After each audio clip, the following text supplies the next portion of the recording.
அன்பான இதயங்களுக்கு என் இனிய வணக்கங்க.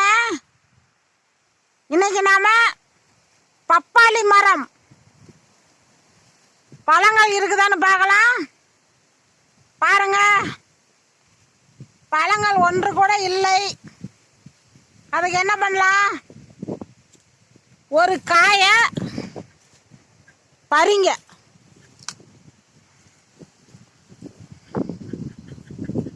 அரை காயா இருந்தாலும் பரவாயில்ல, ஒரு காயை பறிச்சிருங்க. பாருங்க, இப்படி நல்லா சீவிக்கிறீங்க. மேலே மேலே சீவி கழுவிக்கிங்க. ஏன்னா அந்த பால் இருக்கும், தண்ணியில் நல்லா கழுவிக்குங்க. நான் கழுவிட்டேன். இது நல்லா அரிங்க.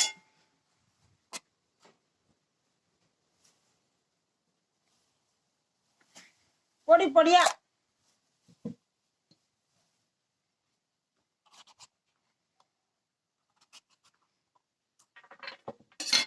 விதை இருக்குது, விதைய நீக்கிருங்க.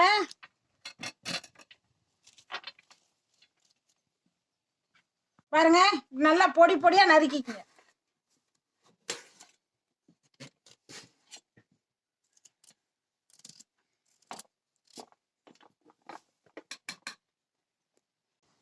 பாருங்க, இப்படி பொடி பொடியா நறுக்கிக்குங்க.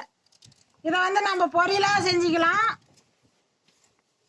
அது செய்ய டைம் இல்லை அப்படின்னா இந்த மாதிரி வாரம் இருமுறை,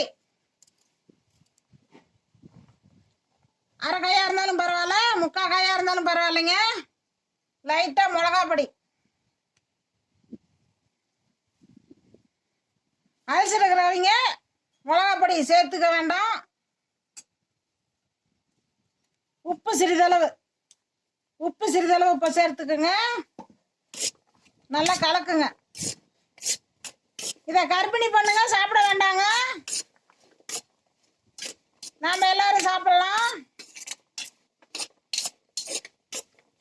ரொம்ப சுவையா இருக்கும். நோய் எதிர்ப்பு சக்தி அவ்வளோ இருக்குது.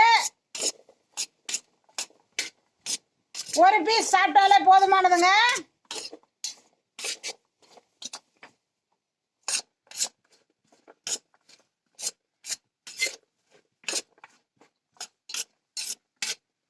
நாம அடிக்கடி இப்படி சாப்பிடலாம். கிராமத்துல எல்லா வீடுகள்லையுமே பப்பாளி மரம் இருக்குது. பப்பாளி காயும் நிறைய இருக்குதுங்க. ரொம்ப சுவையா இருக்கும்.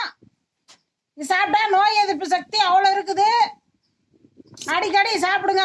பப்பாளி பழம், பப்பாளி காய் பொரியலும் செஞ்சு சாப்பிடலாங்க. அவ்வளோ சுவையா இருக்கும். நோய் எதிர்ப்பு சக்தி நிறைய இருக்குது.